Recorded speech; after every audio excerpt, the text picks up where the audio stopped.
This is Miss Farrell's class performing Peter and the Wolf. Our story begins one morning while the fat duck and the grandfather were still asleep.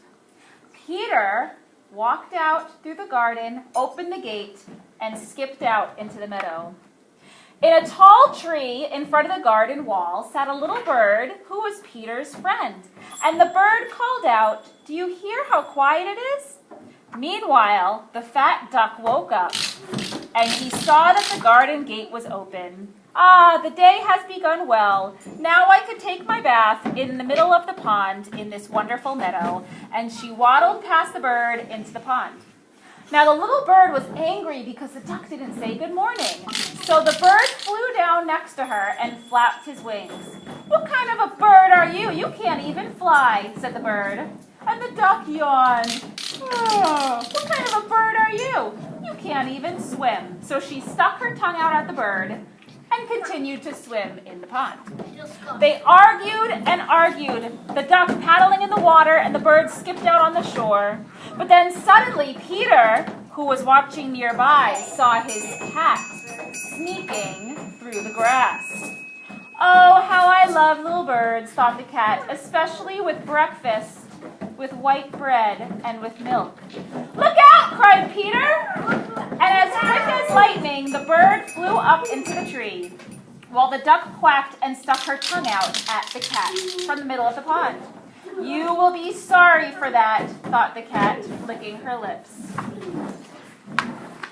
Now the grandfather woke up and stomped out into the garden to look for Peter. "Shame on you, Peter. I told you never to go into the meadow alone. What if a wolf came out of the forest? What would you do then?" "But I'm not afraid of the wolf," said Peter. Sternly, the grandfather took Peter's hand, went back through the garden, and locked the gate. "If the wolf comes, I will protect Peter," thought grandfather as he went back to sleep. Then it happened. Out of the forest came the big, gray wolf. The cat hissed and ran up into the tree as high as she could go. But the duck jumped out of the water and stuck her tongue out at the wolf. Then she tried to run away. And the wolf said, "How dare you tease me?" And he came closer and closer and closer, and he jumped up onto the duck and swallowed her whole.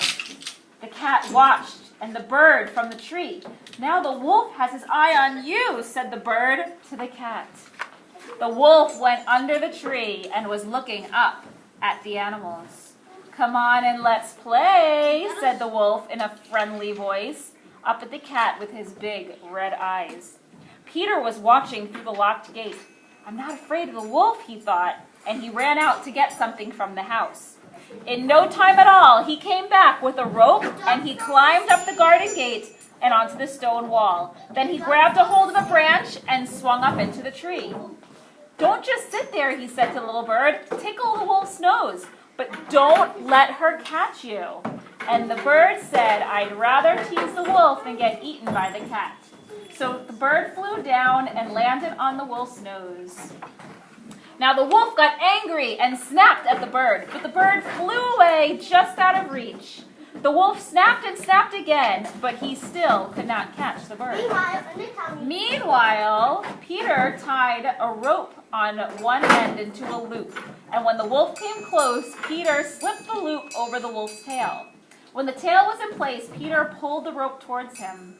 "I'll just tug this down," said the wolf, "and I'll pull down that child. Then I will eat him." And the wolf pulled and pulled, but Peter tied the rope so tightly to that tree. The wolf tugged and pulled until he fell down exhausted. "Please, please let me go home," said the wolf, "and I promise I'll never ever come here again."